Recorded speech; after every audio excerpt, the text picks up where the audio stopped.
Hello, Matajama, and you're watching Morning Pulse on Onbill TV. Amid escalating tensions in the US-Israel versus Iran conflict, Congress MP Imran Massoud described the situation as very dire, asserting that Iran is a strong and resilient nation that cannot be dismantled like Iraq or Libya. He questioned what he called selective outrage over casualties, highlighting reported child deaths in Iran. Massoud said Iran has demonstrated defiance against the United States and rejected the idea that one country can dominate the Middle East unchecked. He also emphasized that India's ties with Iran are long-standing and should not be affected by individual leaders or temporary political shifts.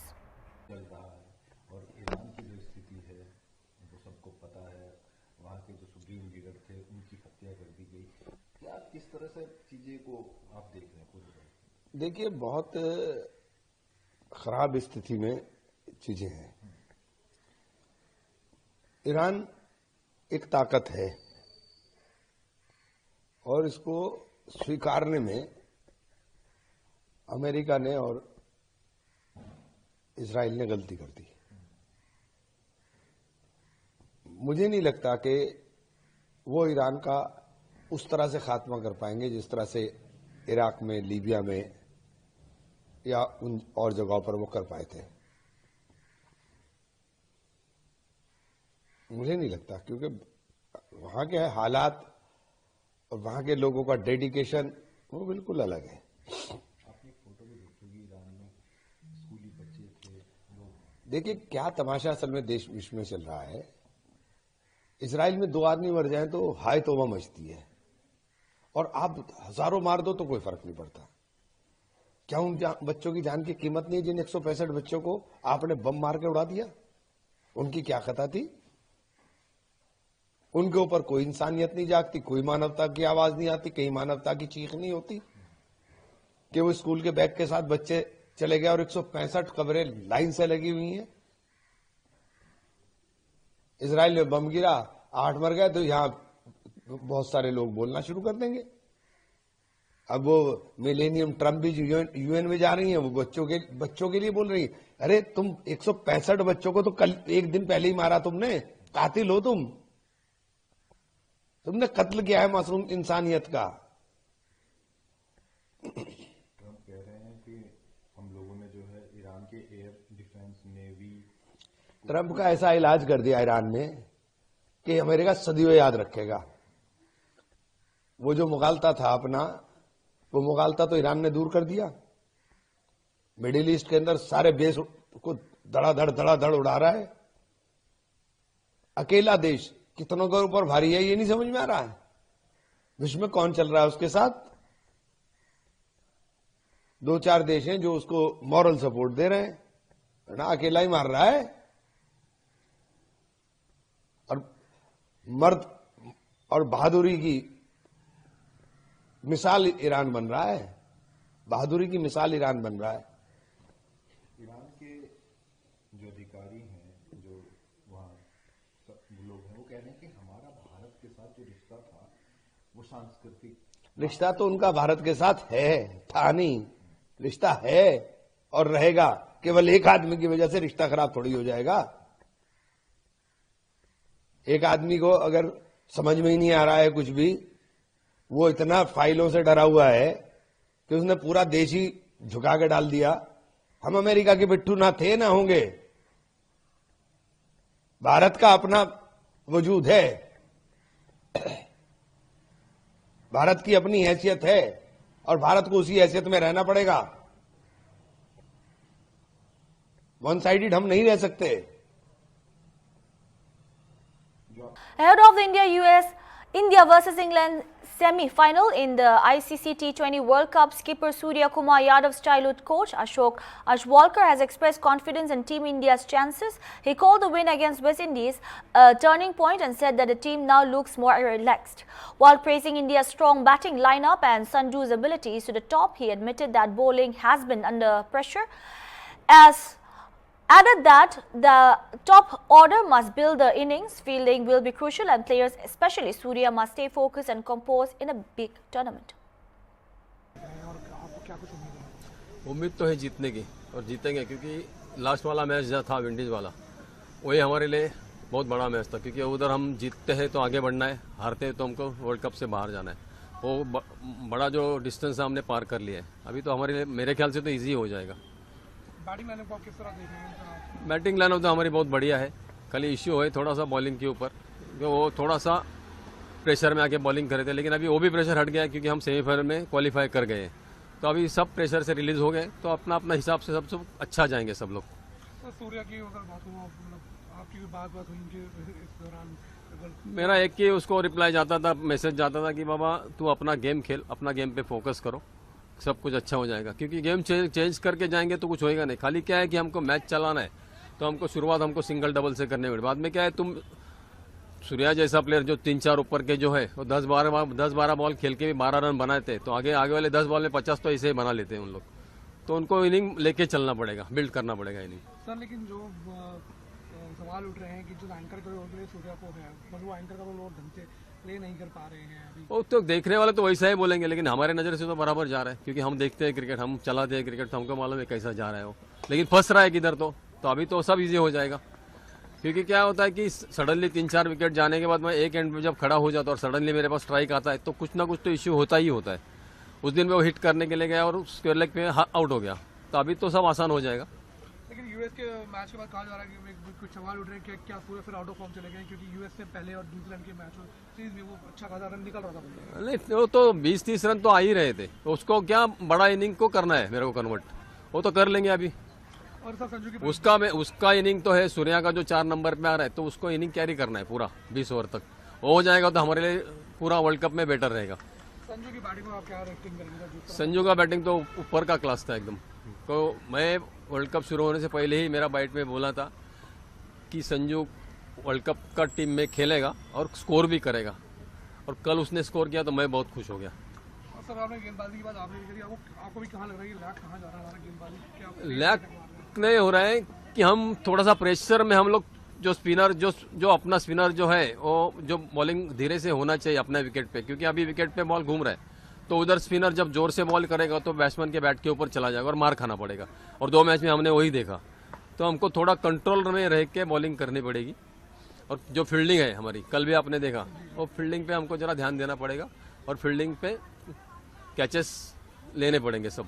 Sir as a coach अगर आपने सोचा को देखा, अभिषेक शर्मा को क्या देख रहे हैं कि वो शायद एक आउट ऑफ उनका शेल हो गया है, वो शेल से बाहर चले गए? अभी सेल से बाहर आ जाएंगे, क्योंकि सेमीफाइनल में क्वालिफाई हो गए, तो अभी सब लोग रिलैक्स हो गए पूरे, और रिलैक्स होना ही जरूरी है, क्योंकि बड़ा टूर्नामेंट खेलते तो हम प्रेशर लेके खेल नहीं सकते, हमको रिलैक्स होकर खेलना ही पड़ेगा। Amid escalating tensions between the US, Israel and Iran, Congress MP Imran Masood has termed the situation extremely dire. He said Iran is a significant power and cannot be destabilized the way countries like Iraq and Libya were in the past. Masood questioned the humanitarian cause of the conflict, raising concerns over civilian casualties, including children. He further claimed that Iran has challenged US dominance in the region and is emerging as a symbol of resistance. On India-Iran ties, he asserted that bilateral relations remain strong and will not be affected by individual leaders. चल रहा है और Iran की जो स्थिति है वो सबको पता है, वहाँ के जो सुप्रीम लीडर थे उनकी हत्या कर दी गई। क्या किस तरह से चीजें को आप देख रहे हैं खुद? देखिए, बहुत खराब स्थिति में चीजें हैं। ईरान एक ताकत है और इसको स्वीकारने में अमेरिका ने और इजराइल ने गलती कर दी। मुझे नहीं लगता कि वो ईरान का उस तरह से खात्मा कर पाएंगे जिस तरह से इराक में, लीबिया में या उन और जगहों पर वो कर पाए थे। मुझे नहीं लगता, क्योंकि वहां के हालात और वहां के लोगों का डेडिकेशन वो बिल्कुल अलग है। आपने फोटो भी देखी होगी, ईरान में स्कूली बच्चे थे लोग। देखिए क्या तमाशा असल में देश विश्व में चल रहा है। इजराइल में 2 आदमी मर जाएं तो हाय तौबा मचती है, और आप हजारों मार दो तो कोई फर्क नहीं पड़ता। क्या उन बच्चों की जान की कीमत नहीं, जिन 165 बच्चों को आपने बम मार के उड़ा दिया? उनकी क्या खता थी? उनके ऊपर कोई इंसानियत नहीं जागती, कोई मानवता की आवाज नहीं आती, कहीं मानवता की चीख नहीं होती कि वो स्कूल के बैग के साथ बच्चे चले गए और 165 कब्रें लाइन से लगी हुई हैं। इजराइल में बम गिरा, 8 मर गए तो यहाँ बहुत सारे लोग बोलना शुरू कर देंगे। अब वो मिलेनियम ट्रम्प भी यूएन में जा रही है, वो बच्चों के लिए बोल रही है। अरे तुम 165 बच्चों को तो कल एक दिन पहले ही मारा तुमने, कातिल हो तुमने कत्ल किया है मासूम इंसानियत का। ट्रम्प कह रहे हैं कि हम लोगों ने जो है ईरान के एयर डिफेंस नेवी।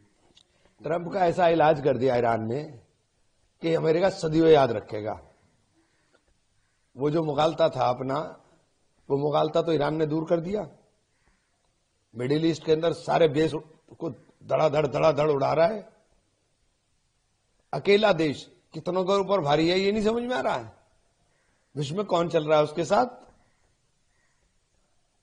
2-4 देश हैं जो उसको मॉरल सपोर्ट दे रहे हैं, ना अकेला ही मार रहा है। और मर्द और बहादुरी की मिसाल ईरान बन रहा है, बहादुरी की मिसाल ईरान बन रहा है। ईरान के जो अधिकारी हैं, जो वहाँ लोग हैं, वो कह रहे हैं कि हमारा भारत के साथ जो रिश्ता था वो सांस्कृतिक रिश्ता तो उनका भारत के साथ है, था नहीं, रिश्ता है और रहेगा। केवल एक आदमी की वजह से रिश्ता खराब थोड़ी हो जाएगा। एक आदमी को अगर समझ में ही नहीं आ रहा है कुछ भी, वो इतना फाइलों से डरा हुआ है कि उसने पूरा देश ही झुका के डाल दिया। हम अमेरिका के बिट्ठू ना थे ना होंगे। भारत का अपना वजूद है, भारत की अपनी हैसियत है और भारत को उसी हैसियत में रहना पड़ेगा।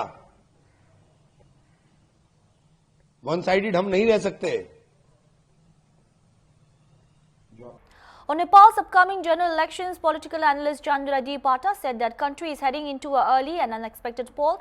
Elections were originally due around 2027, but a major public movement in September 2025 led to political instability and forced the government to step down, promoting fresh elections. Bata notes that many voters are frustrated with long-standing political leaders who have dominated Nepali politics for over 3 decades. He states that there is a strong demand for change not just in leadership but in the overall political system, even though newer parties are yet to present clear agenda.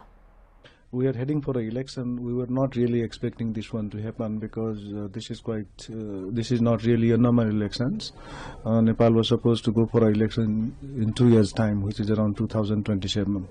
But this election has taken place under the special circumstances, I should say, because in September 2025, Nepal witnessed a major movement, which is normally known as a Genji movement. Although the Genji movement did not have any agenda regarding the elections, but the movement turned into a situation where they were not really willing to work with the old political classes, old political leaders as well. So the government then was forced to quit, and the elections dates have been announced. So Nepal now is heading for a new election, and a lot of people are quite concerned about these elections for many reasons, because if you look at voters this time around are looking for some sort of change, not only in the politics but also in the polity, because there is some sort of frustrations with Nepali voters, primarily because same lot of people have been there in politics for nearly 3 plus decades, and people somehow were fed up with that dispensation. They were really looking for a change. So a lot of expectations from these elections. People think that this will bring new leaders, new leaders in politics, and a lot of expectations.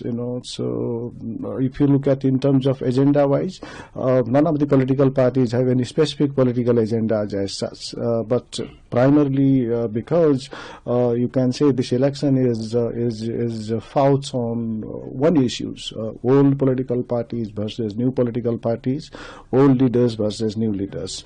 There is a narrative that old political parties and old leaders have not really served well this country, and they were looking for a change, a new one. So they know that new political parties also did not have any specific agendas as such, but still they are looking for a change. They really wanted to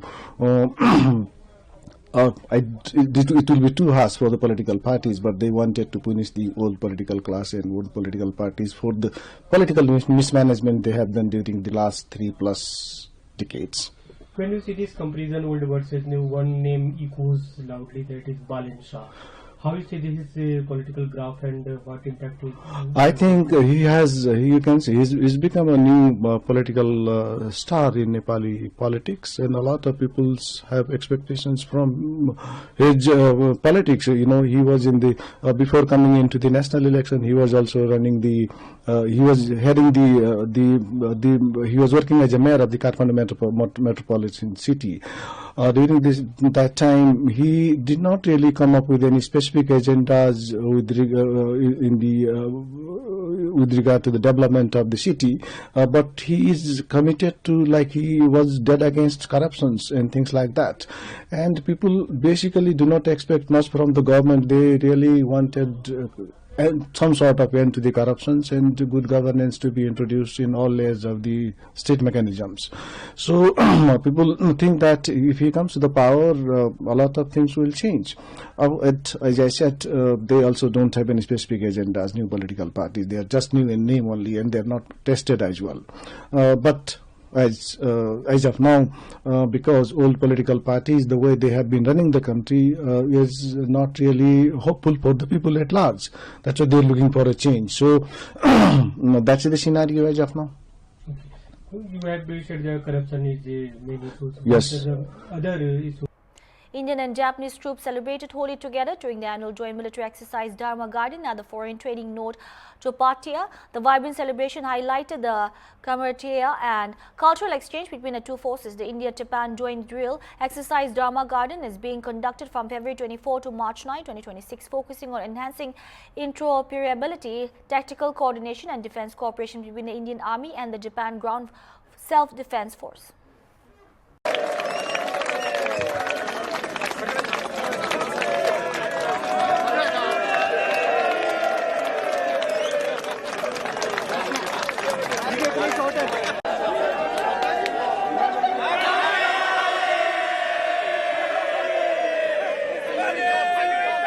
Ahead of their high-stakes semi-final clash in the ICC T20 World Cup 2026, members of the Indian national cricket team visited the River Sri Siddhavinayak Ganpati temple in Mumbai to offer prayers and seek blessings.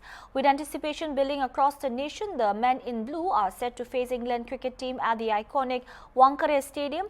The spiritual visit underscores the team's focus and determination as they prepare for one of the most crucial matches of the tournament. All eyes are now on Mumbai as India aims to secure a place in the final.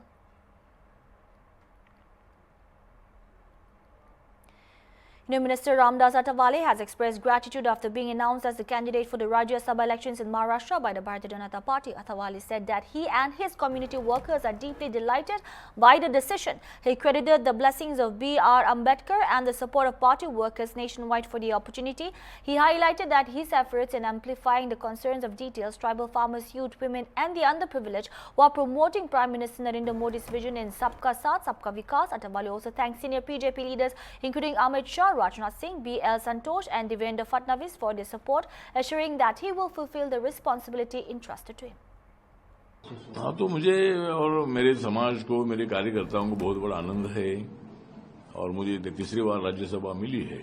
मैं लोकसभा में 3 बार मैं लोकसभा में रहा था और अभी राज्यसभा में मुझे 3rd टाइम मौका मिला है। तो बाबा साहब अम्बेडकर जी का आशीर्वाद मुझे ना होता तो शायद मुझे मौका नहीं मिलता था।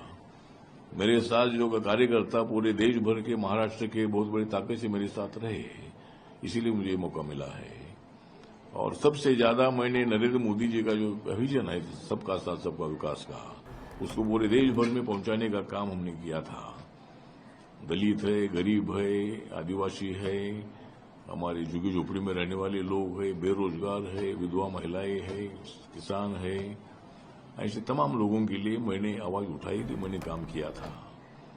तो माननीय नरेंद्र मोदी साहब का जो विजन है, देश की इकोनॉमी एकदम ऊंचाई तक पहुंचाने का उनका काम है, सबका साथ सबका विकास उनका नारा है, उसको आगे ले जाने का प्रयत्न मैंने भी पूरे देश भर में किया था।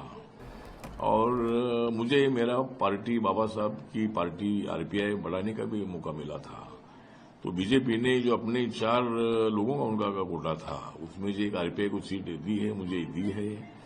और इसीलिए मैं माननीय नरेंद्र मोदी साहब है, अमित शाह जी है, राजनाथ सिंह जी है, हमारे नितिन नवीन जी जो उनके राष्ट्रीय अध्यक्ष है, और बीएल संतोष जी है, महामंत्री है, और भी सबसे ज्यादा प्रयत्न हमारे देवेंद्र फडणवीस जी ने किया था कि मुझे राज्यसभा मिलनी चाहिए। और रिपब्लिकन पार्टी ऑफ इंडिया को एक राज्यसभा मिली है। इसीलिए मैं नरेंद्र मोदी साहब और सभी नेताओं का मैं आभार करता हूं, और मेरे ऊपर जो जिम्मेदारी दी है उसको ठीक ढंग से निभाने का प्रयत्न मैं करता रहूंगा। सर, आपके साथ विनोद तावड़े जी, माया चिंतामण जी और रामदेव वाड़कुटे साहब का भी नाम दिया गया है। मुझे लगता है कि बीजेपी ने जो 4 नाम दिए हैं उसमें मैं तो बुद्धिस्ट में, दलित कम्युनिटी का बुद्धिस्ट में हूँ।